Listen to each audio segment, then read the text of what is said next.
चलो बू हो कहाँ जल्दी तैयार हो। अभी ये तैयार होखी कब चलबो हैं? कब चलबो? अरे यार जौनी 12 बजे से 1 बजे से चल ना। हाय दोस्त, नमस्कार, प्रणाम, स्वागत बोलो सर पीटी चैनल में। औरत का यही प्रॉब्लम भाई, 1 घंटा लगता है तैयारी होके में।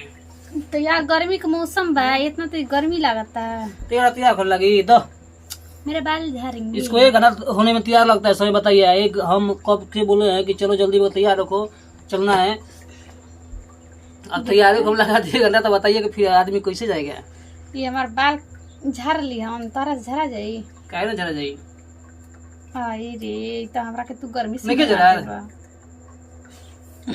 देख रहे हैं ये हमको मेरा बाल झाड़ रहे हैं। झड़ नहीं, ठीक नहीं झड़ रहा है जी, हैं? गर्मी से हमरा के मुँह आदि हम ठीक बा, जल्दी बेका तैयार रखो, ठीक ना? हम्म। आज जितना तैयार हो जल्दी बेका चलो। ठीक है दोस्तों, तैयार हो देते हैं इनको, नहीं तो और लेट करेगी ये।